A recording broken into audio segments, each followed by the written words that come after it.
What is going on, everyone? Welcome back to the Socially Awkward Podcast. My name is Adam. This is Ryan. How are you doing today, sir? I'm doing good, sir. How about yourself? I'm doing pretty darn good, man. Are you guys? No, never mind. You live in Cali. You're not gonna get any snow, are you? Certain areas in California get snow, but where I live, no. We're not getting any snow. We have How do you, actually, if I want to go snow, I have to go like towards like more north, like Reno and shit like that. Mm. Tahoe. how do you feel about that? Not getting any snow. I mean, like, don't you want to experience snow? That's why we travel. We experience that shit. Now, hey, I'll take that back. Would I love to experience like a snowfall and everything like that? Yes, I would. Am I going to? Yes. Me and my wife already talked about it. We're going to go ahead and rent a cabin sometime with the family and like in the wintertime and do like a whole little snowfall experience and like when it snows and check the weather and all that shit like that, so we can actually have a cabin and out there with the snow and everything. So yeah, absolutely. Have I been in that place where it snowed before? Yes, I've visited New Jersey before when in the wintertime and That's too around much Christmas. snow. Okay, I'm talking about. I'm talking about that. I'm talking about that cool like Midwest snow. You know what I mean? Where you can maybe get 8 inches, a foot, and maybe every 10 years you may get a couple feet. But it's no, fuck that. Like Boston, New Jersey. No, those people are maniacs to live up there, man. Yeah, I remember the Jesus first time Christ. I went there. I was there for Christmas, and it was crazy because like I went there to visit my sister's father, and he was like, "Okay, it's snowing. Here's a shovel." I was like, "What the hell is this for?" He's like, "It's snowing outside. Go shovel the driveway." I'm like, "What the fuck?" But it was nice. It was cold as shit, but it was nice. It was cool. It was an experience. Yeah, it's probably like this in California. Do you guys ever get snow, or is that even possible there? Yeah, it's possible. It's very possible. We've had snow. Like it was like cold as shit, but yeah, we've had snow in the lower like levels, like around sea levels and shit like that. It's Mm, rare. It has to be like super cold. It's like yeah, the weather has to be perfect. Everything has to be just in fucking sinking. So yeah, yeah. it's fucking super rare that happens. But yes, we had snow where I'm at before, and it's just like every fucking blue moon. Yeah, we get it. And by the way, the topic today, if you guys are just joining or watch it later on, we're going to be talking about the Black History Month here in a few minutes or Yep. here very soon. So yeah, so I love living where I live because we get like Arkansas, you get a really nice like even seasons. It's hot in the summer, but it's not like Arizona hot. It's cold in the winter, but it's not fucking New Jersey cold or Milwaukee. Man, those I need to turn off these notifications for my Discord. Can you hear that when the ding? I didn't hear it. No, Okay, good. Maybe they're not hearing it either. it did. Um, fall. I don't know. I feel like we get very even seasons, and the transition in and out of each season is very normal. And then my favorite season by far is the fall, though, man. I like that 60 degrees, like light jacket weather. Like that's my favorite. Okay. See, California, like they say it never rains in California. No, it rains. It fucking rains. But it's usually never really that cold. I mean, every once in a while, like most recently, we've getting like pretty cold in the wintertime. It like if it gets down to like 30 degrees, fuck, that's like, oh, like, what's wrong? Like we were about to die. But for the most part, like it stays like 40, 50, 60 degrees, like and that's winter. Yeah. So it's nice. You get a nice. It's a good weather. It's not Florida and people are like, oh, it's great weather out in Florida. It's nice. I like California weather. Oh yeah. Weather wise, California's can't. It's hard to beat that. Jeff Altworth said, "Everywhere I turn, there you are, Adam." Yeah, you're stalking me, dude. Jeff, Jesus. Nasty mix coming here. Rain, freezing rain, and snow. Where do you live at, Jeff? Right? Where do you live at? Rain, freezing rain. Anyways, so Black History Month. You said before the podcast you had a question for me. What is it? Yes. So it is Black History Month, February 2nd, and me being black, we and being born and raised in Oakland, where most people are of minority, black, of people of color, Hispanic, all else, different melting pot. the public schools, they push Black History Month a lot in there. So I was wondering, seeing that you're from Arkansas, did you guys celebrate or focus on Black History Month a lot in February, or was it just brought up? No. You didn't. Okay. I mean, it was brought up, but it wasn't like a main focus. It was. Let me try to think back to when I was actually like in grade school in the Midwest. Honestly, dude, and I've talked to Katrina about this, and I think we've even talked about it on the podcast a few times. My podcast with her is back in the 80s and 90s in the Midwest, at least where I was from, we never talked about race. Like, Really? it just wasn't something that we cared about. Like, it wasn't a melting pot as far as like, some big, urban area or like a big city area, anything like that. But we had Hispanic guys, we had a couple of Black guys in the school. It was, but no one, like literally, no one cared. Like, even when I was in high school, I graduated in 2000.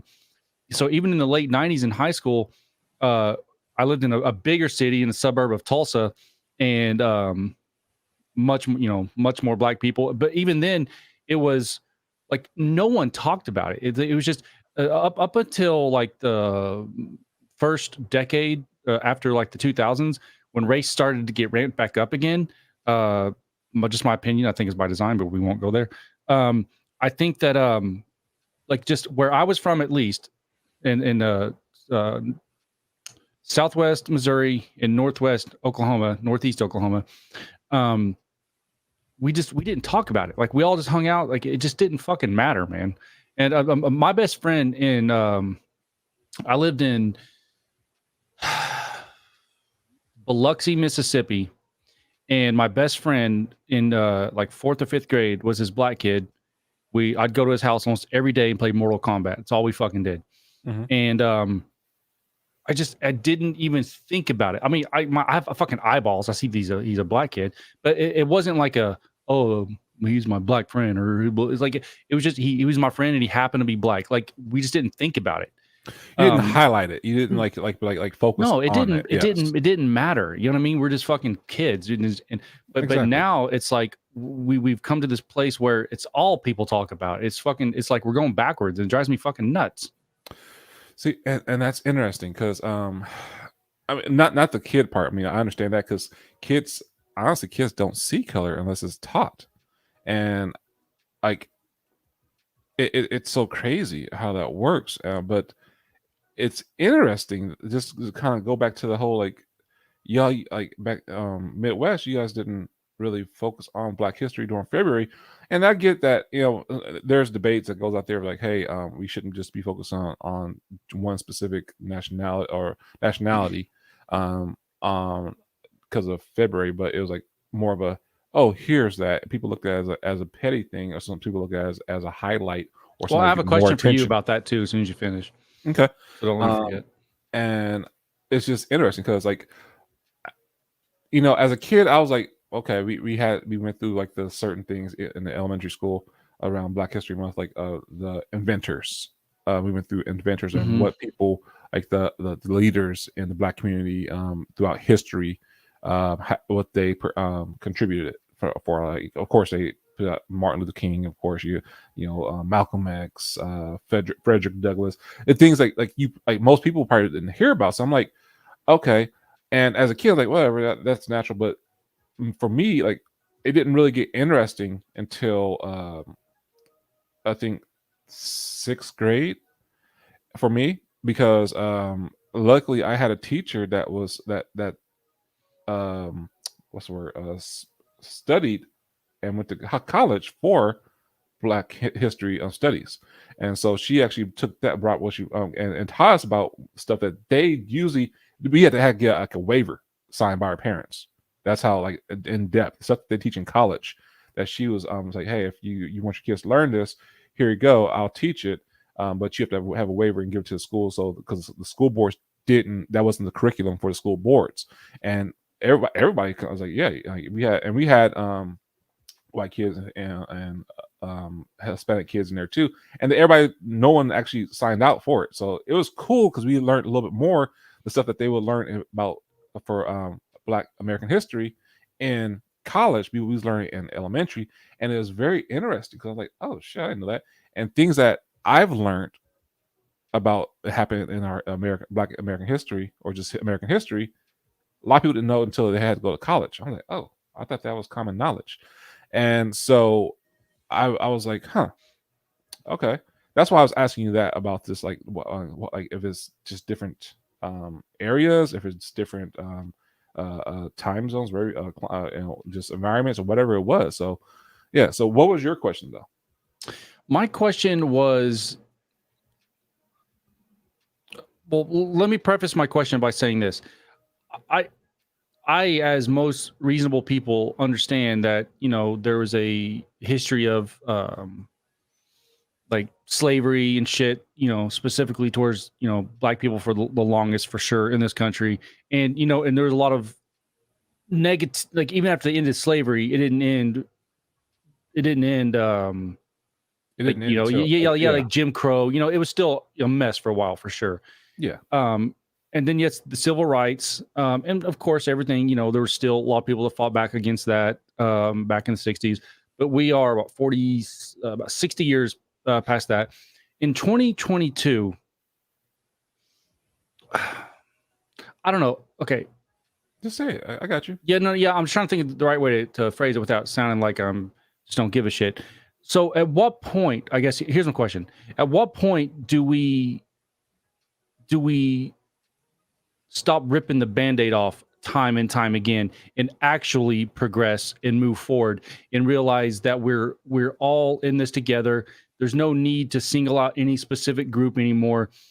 Like, how many decades, how many centuries have to go by before we like we've done, like, it's just not necessary because we're all just people and stuff's being taught properly, and like we don't need to have a Black History Month. Because the fact that we need a Black History Month, it's like saying once a year that there's still too much racism and Black people aren't getting their due. And it just, to me, from my perspective, it makes it feel like that we're not willing to move forward because we keep on ripping the Band-Aid off. That's a great question. And for the longest time, I was torn between that. I'm not gonna lie. Just until most recently, I started really understanding things and like, okay, huh. And my answer for that question is this: once everyone can actually accept, acknowledge, and grow from what is being taught, and it's being taught as a collective and not just certain things. I'm not just talking about like Black history, because if it happened in America, it's American history. Yeah. You know, and most of stuff that you hear about Black history, you hear like the contributions that they made to society, inventors, civil right movement leaders. What else? People who just like have made mass accomplishments and been a vital pillar or vital contribution to society or America in general. So once it just looks like, hey, this is it. It's not because, yes, you know, I know a lot of people don't like him, but I want to use him for example. Obama. They constantly say that he was the first African American president of the United States. Now, would that have been a big deal? Yes, it is. It's a big achievement from where America was. The progression, you know, being like African Americans mainly were slaves back in the day. Not saying all were, but African Americans was most known for being American slaves. But so it's more of a acknowledgement and being to accept and saying, hey, yes, we acknowledge it. Sorry, let's grow from this. What can we do to move forward? This is it.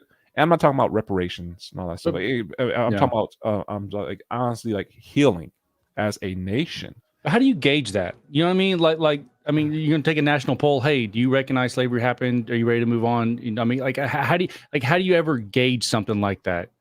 I mean, So it seems like an impossible thing to get to that sort of. I hate to use this term, but like that sort of utopia where we're like, okay, we're all enlightened now. Let's move forward. We don't have to do that anymore. It's like you're never gonna be able to gauge that. honestly, I don't think generational wise we will ever get to that point. Just for this reason why, and the whole gate of being able to gauge it is that because people think that just by having somebody acknowledge something, it's a mind control thing, or it's like it's against their you're trying to make them do something against their will, and that's not the case. It's just like it's like, hey, you hurt me, and I disagree. Like who alive right now hurt you? not me personally. Well, I know, this but like, generation. but we're 60 years past. Well, civil rights. this is the example I'm using. Like Okay. so for instance, let's say that me and you had a fight, Mm-hmm. not even a physical fight, just like we got into it over a misunderstanding, something like that. I said, Okay. Adam, man, you really fucking pissed me off and you hurt me, and no matter what I say, you wouldn't listen. Like, well, it wasn't my fault. I didn't do. I felt like you keep on deflecting and like trying to avoid. Then I said, Adam, just listen to me. And like, I get you feel that you didn't do anything wrong. I'm telling you that this is how this made me feel. This is how I perceive what you were doing. Whether you were doing something, whether that was your intent or not, this is how I took it. This is how the context came across, and this and this. Now, the most rational human being, is like, okay, I can acknowledge that because I respect you. I am sorry that I hurt your feelings. Let's grow. What can we do to mend this shit? Right? I have no problem with the sentiment of what you're saying. I really don't. But my question is like, who are you? First of all, who are you saying that you want to acknowledge? Because like you have to be specific about these things. You can't just say we got to move. We got to recognize it and move on. Because like, who are you talking to? Like, who is still saying slavery maybe didn't happen or slavery was not that bad? Like who? And don't say Kanye West. Okay, I'm not. No, I'm not talking this. So I'm glad you asked that because I was gonna see something last week on TikTok that I saw. I couldn't believe it. I was like, this guy be fucking staged. There are people still going around right now. They call themselves a white American nationalists. I'm like, what does that mean? So I looked it up. It's somebody who actually supports radical, basically the people like hate and white supremacy groups like the Nazis and Klans and neo Nazis like that. I'm like, I did not know that they were calling themselves now white American nationalists. I'm like, what the fuck? Okay, so people, go ahead. I was going to say, but you're talking okay, but the other 99.999% of us who don't care about that or not into that shit, I feel that it's got to be. This cord's bug my arm. I feel like those like little fringe groups that you're talking about. Okay. Even someone like me, even another white guy is like, okay, that's stupid. Like I don't care if you're a black Israelite calling for the stuff they say, or you're white supremacists and all this shit that they talk. You're talking about such a tiny little fraction that 99% of us, over 99% of just regular people, like it's just. I feel like most people, Ryan, just get up. They want to eat. They want to go to work. They want to feed their kids. They want a roof over their head. The overwhelming majority of people are on the exact same page. No one's saying, not literally no one, I'm sure there's a few, but no one's saying that slavery didn't have any effect and that there's not, there was redlining. Like there's all these sorts of things that we all agree on. So who are we trying to convince besides the crazies? Because there's like 12 of those guys. Like who gives a fuck about these guys? Like they're not like they're not like they're no threat to anybody. I mean, we're not trying to convince. We're just trying to get everyone on the same fucking page. See, that just feels so utopian. Like who's not on the page besides the weirdos on the fringe? Okay. and there's plenty. I'm sure there's plenty. Who is arguing this or against this? Well, that's the thing. I think you answered the question. Like, whose answer is arguing is them. Now, people who are like you're a rational person. Like you I tried. you yeah, you do honestly, and you have sense. You have common sense. You're intelligent. So like you know, it's like, yeah, racism is stupid. Racism is bad. Don't do it. Hatred is bad. Being a bigot is bad. All people should be treated equally. You know, according to the character of the content of the character, right? Yep. Not just based off of their appearance and shit like that. So yes, that's what we want to get everybody to the point to actually understand and think. But the fact that people still won't, some people, I won't say all, some people, and not even majority, because a lot of the like, for instance, the world, or I should say the nation, even the world, they still come together. 3/4 of the world will come together. And the fact of the matter is that some people just like to see shit burn. And I understand that. I feel like it's just, there's like these people you're talking about as far as not being able to move on. I feel like it's just some ghost, man. Like it's not, because like the people who still think that we need like even things like Black History Month and things like specific to Black people. It's almost like it feels almost like self-segregation in some instances. What do you mean? And it's like if we all say we're American and we're it's 2022, like there's no fucking slaves anymore, and 99.99% of us don't give a fuck. We're just trying to make it through life ourselves. You're always going to have a little bit of evil in society. Like you're never going to stomp out hatred. You're never going to stomp it out. So Oh yeah, I feel like these ideologies that keep us segregated, and look, and I understand they're well intentioned, or at least they started that way for sure. Because there was a time when we needed a woman's rights movement because they couldn't vote, they couldn't drive, there's lots of stuff they couldn't do. But now you have these modern feminists looking under every rock for reasons to hate men and why men are shitty and all this stuff, because they have nothing else to bitch about, so they start making shit up. So it's like, I don't know, man. I just want us to fucking stop with the race and actually fucking just everybody just start looking forward. Everyone just start worrying about themselves again and stop obsessing about race and gender. It's just, it makes me want to blow my goddamn head off. Not for real. I would never do that. No, you wouldn't do it. Don't. So 1 second. But here's the thing. Hate is in the heart of the white man. Jig, get the fuck out of here, dude. Is that one of your followers or no? No, I don't know who that is. Okay. All right. So here's the thing. I agree to the point you said everyone start worrying about themselves, because when everyone starts worrying about themselves, that's what actually leads to hate. When you start caring about others, yeah. You took that. Well, go ahead, but I think you took that the wrong way. Okay, good. All right, then I took it out of context. But no, I get what you're saying. Like stop focusing on race, and I agree, because there's only one race. It's a human race. That's would be fucking amazing if we all just said, you know what? Nationalities? There's just nationalities. Yeah. But as far as like, if we all call ourselves, like, we'll just focus on America. If we all say we're Americans, then, I mean, we need to stop with this, well, as a white woman, I feel this way, or as a Black man, this is how I see things. Like I get people have different perspectives, but you know what? There's not a big difference between someone who grew up in the ghetto and someone that grew up in the fucking trailer park like I did. I saw fucking violence. I saw drugs. There's so many parallels, because one thing that actually divides us is class. Like they would have us believe that it's a lot more to do with the race of these people, but there's a lot of parallels and a lot of similarities.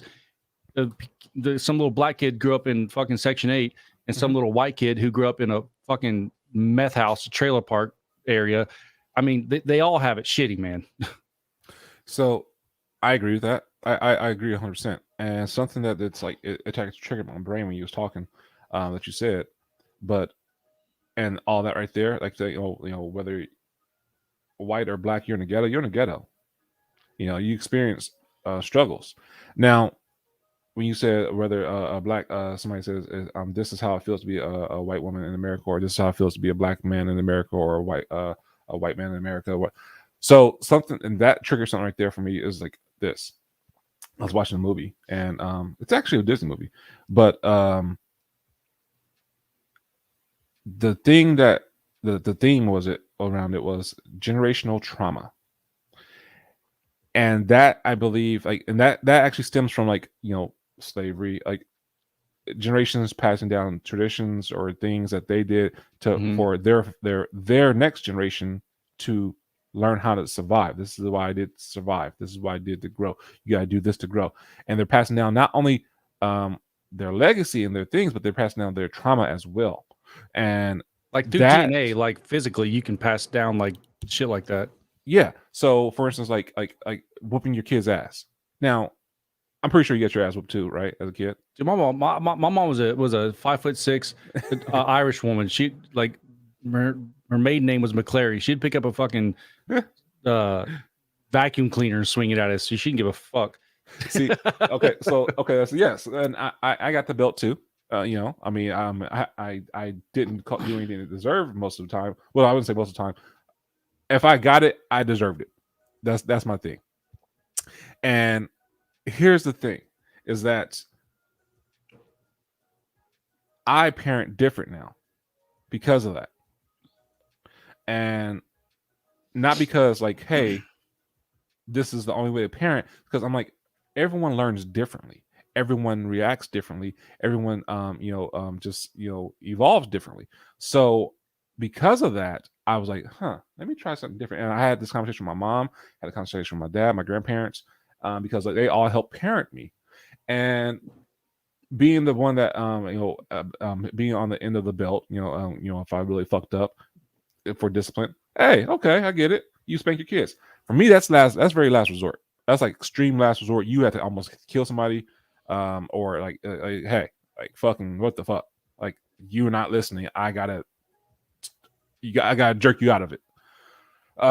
But with that, it's interesting because when you pass, not only when you're passing down that type of parenting, you're passing down all types of other trauma that you had in your generation to the next generation. And that's what I would say, hate, fear, all that stuff too, you're passing down. Whether you're black, white, Mexican, Chinese, doesn't matter what's race, you're still passing down that tradition, that trauma. And that's why it really came to mind.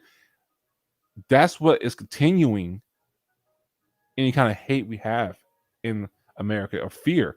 And media doesn't help with that either, because they're like, oh, see, this is this. That's a whole nother can of worms right there, dude. It is. We're not going to go dig into. That's a whole nother podcast. We can touch on it soon, but they don't help. That's why I try not to watch it as much, unless there's something severe that's happening.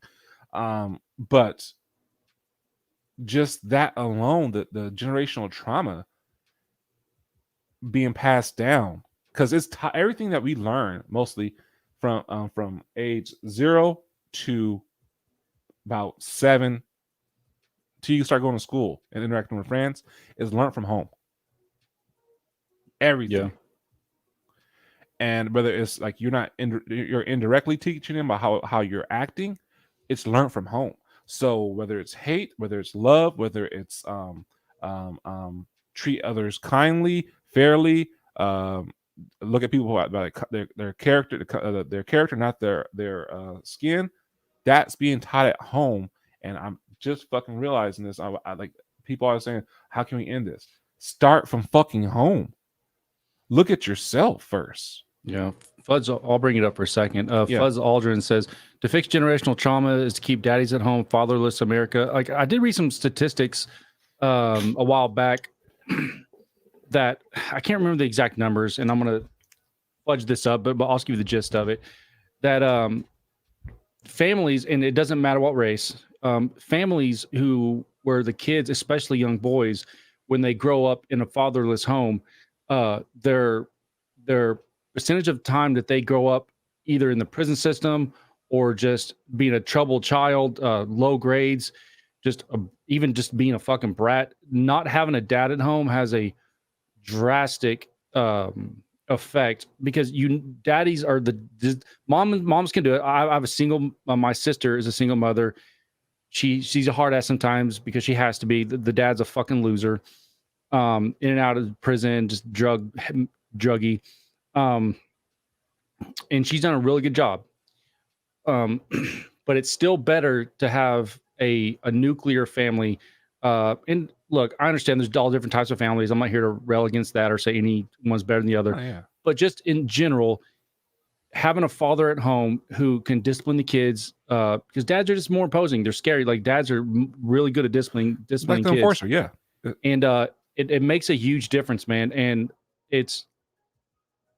and as far as like black families go, like I know that I read somewhere or I saw on a podcast or something like a while back that said like there was actually a higher percentage of complete families back before the civil rights, and back when kids were, and this goes across all races, but specifically for black families, where the nuclear family was there and intact. And even though life was harder because of all the shit that was going on in America, the family was there and the kids were super respectful, and everything was great, on that front, not the whole racism thing.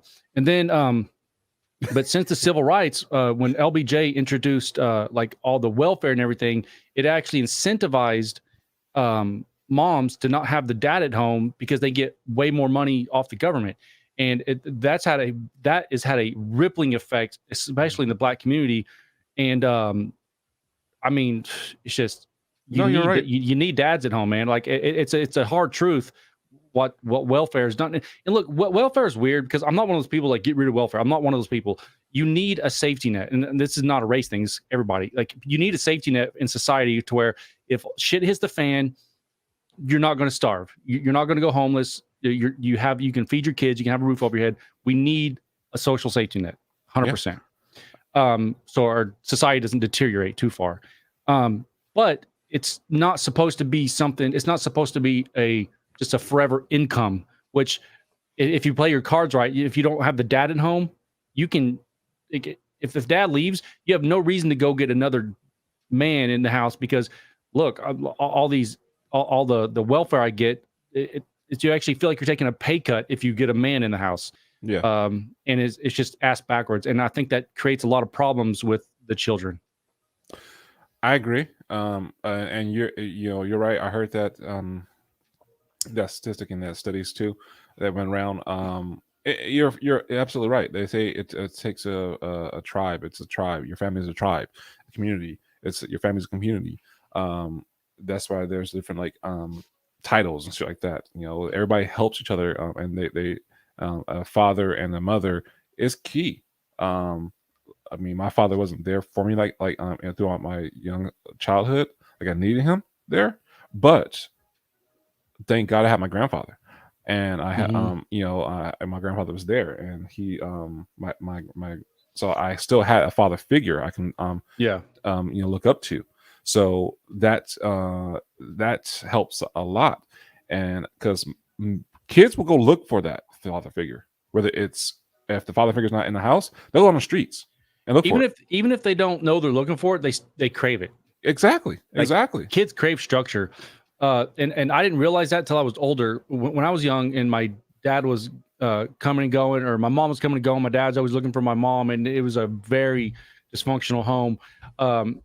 Some of my favorite times was when I went to go stay, like during the summer. Sometimes I would go stay at like my cousin's house for like a week or so in Oklahoma, and his fucking mom was always there. I mean, she was always there. The dad was always there, and it was a normal house. And I was always jealous of my cousins because the mom and dad was always there. To me, like that was foreign to have that kind of structure. I was like, I like being here. It feels safe here, Yeah. And then when I got older, and the more I reflected on that, because in the moment I just knew that I liked it over there. But when I get older, I was like, I didn't know exactly why until I was a little bit older. I was a teenager, and I was looking back and thinking, the mom was there, the dad was there. It was fucking normal. They had dinner at night. They had breakfast in the morning. Like it was a normal fucking household. And kids crave structure and discipline, even if they want to rebel, even if they don't know it.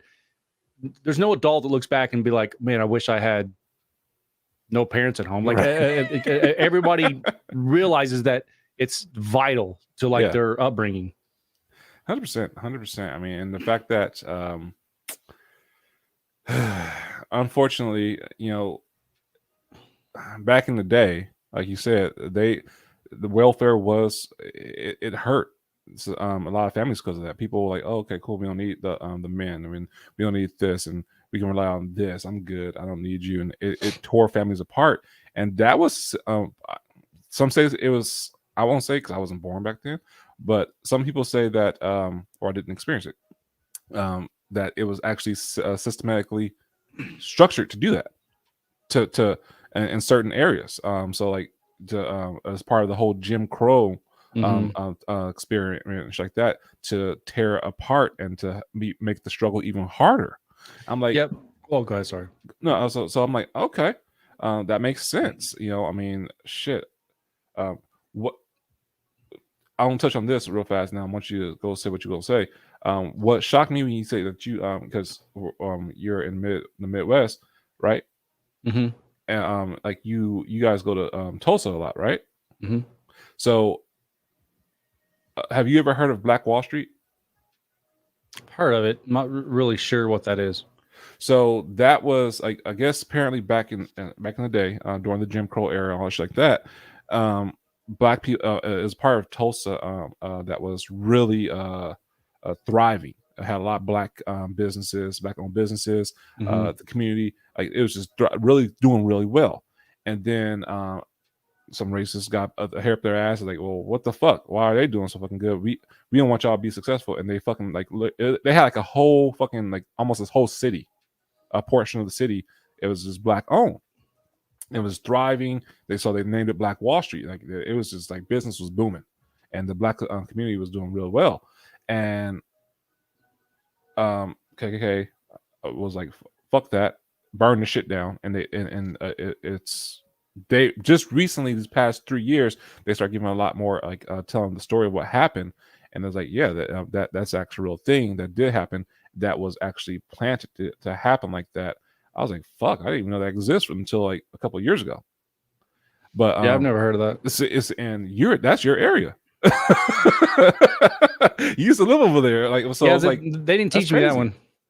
So that's why I was like shocked. But what were you going to say if you didn't want to rebuttal that one, or what did you say before? I mean, I had nothing to rebut. I've never even heard of that. I've never not even read an article about it. I couldn't tell you. No, what I was going to say about, you mentioned earlier that some people think that the welfare was designed to kind of suppress, like to create the environment that we're seeing today. And I think you're kind of referring to, like, especially in the Black community. The only thing I would say, and I'm not saying that's wrong, but I would say that if it was designed, I can speak from personal experience and where I grew up. If it was designed, I don't think it was, look, I don't know this, but it feels like it was targeted. I feel like it was targeted at just people in general to keep poor people poor, because I'm telling you, West Tulsa is fucking, at least it was when I moved away 20 years ago, it's just a fucking meth. It's meth and trailers. And it's like, and everyone's on welfare. I grew up on welfare. I grew up on food stamps. We used to get my mom had 6 kids, so we'd get that real thick envelope with all the greens and browns and whatever other colors. Monopoly money. And yeah, pretty much exactly.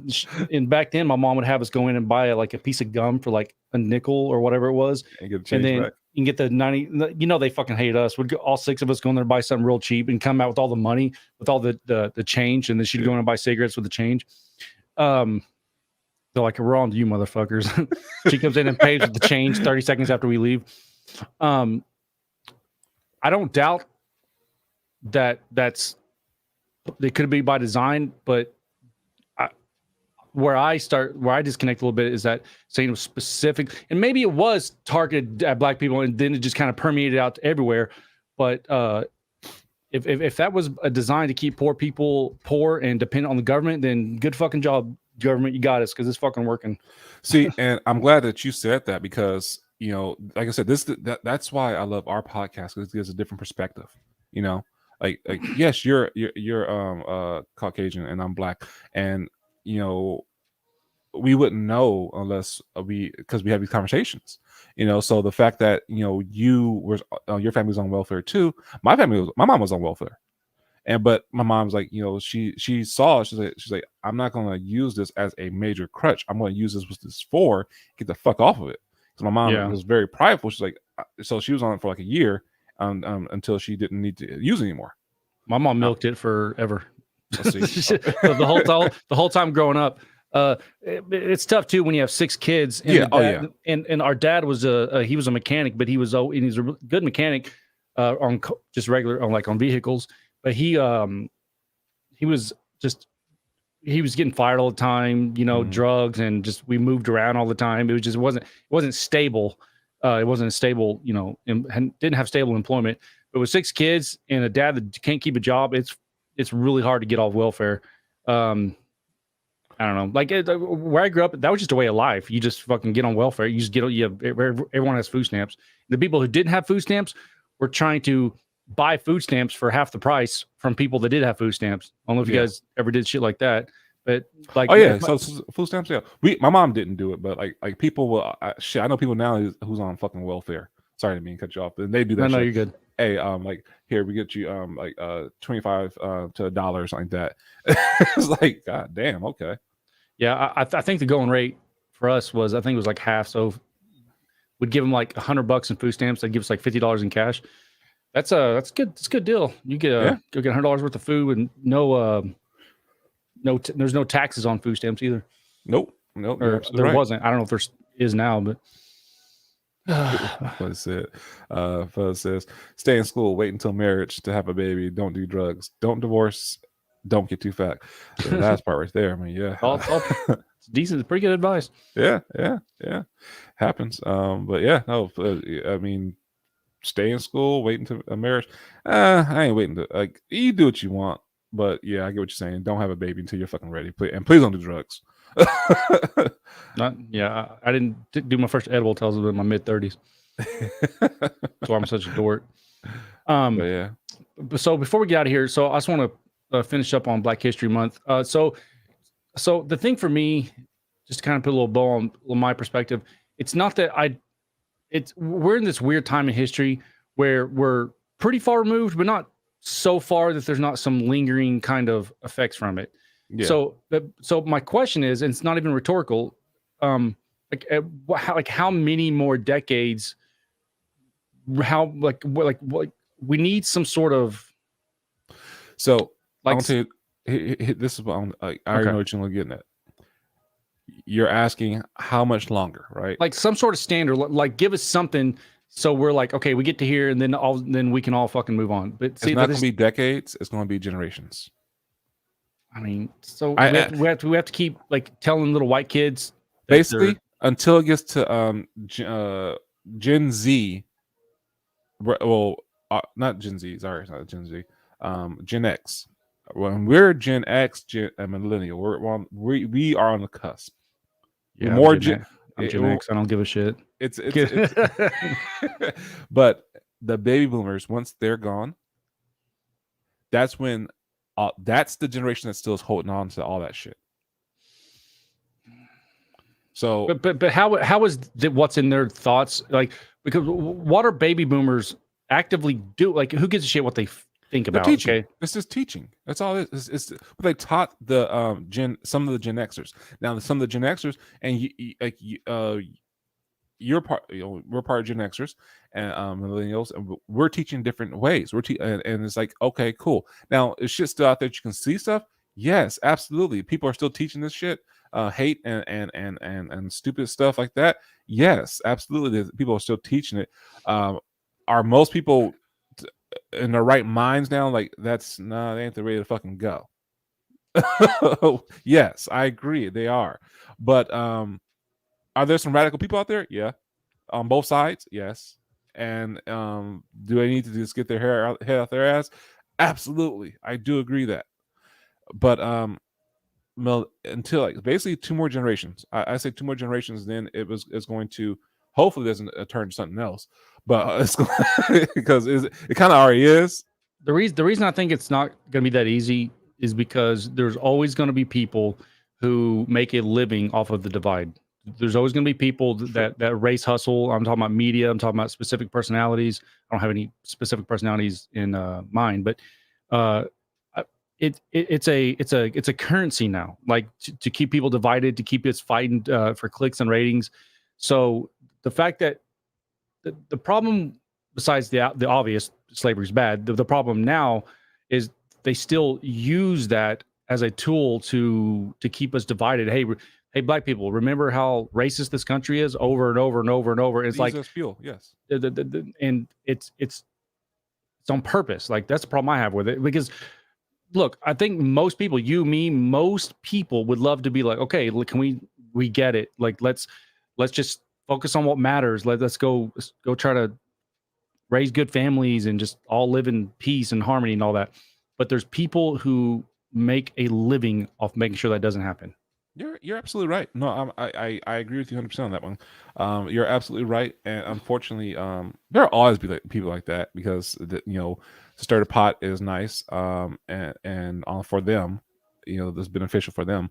But for people who, like me, I don't play the race card at all, unless it's just in my fucking face, like, fuck, they told me, yo, because you're black. I was like, God damn, okay.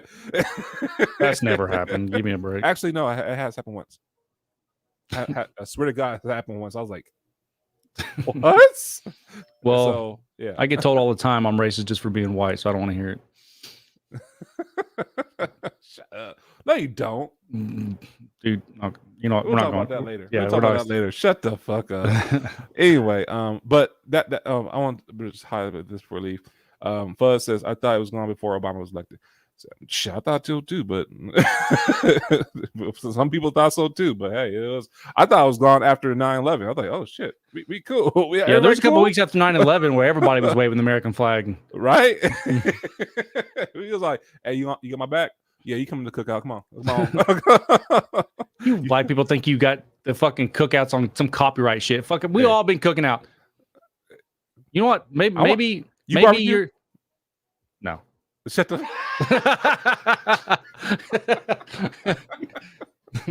I suck at it, actually. With that. Yeah. Well, Ryan, we'll do this again on Monday, guys. And if Ryan was sick last week, so the live streams kind of, we just recorded the last one. Obviously, we'll try to go live again on Monday. It'll be around 3:30 p.m. Central Time. We really appreciate you guys. For the people who did show up, Jiggaman, kiss my ass. Hope you guys have a wonderful rest of your day. Ryan, do you have anything else to add? No, guys. Oh, yes. Actually, one more thing to add. If you are new, sorry about that. Damn, that's the Oscars already, huh? My bad. If you are new to the channel, please do me a favor. Go ahead and like and subscribe. Also, share this if you think somebody would enjoy the content that we do. This is a podcast for guys, and girls can watch this too, but it's mainly talk about just from two different guys. We will have guests on, but please share, like, and subscribe to this. And yeah, until the next one, guys. Yep. Take care, guys. Bye-bye.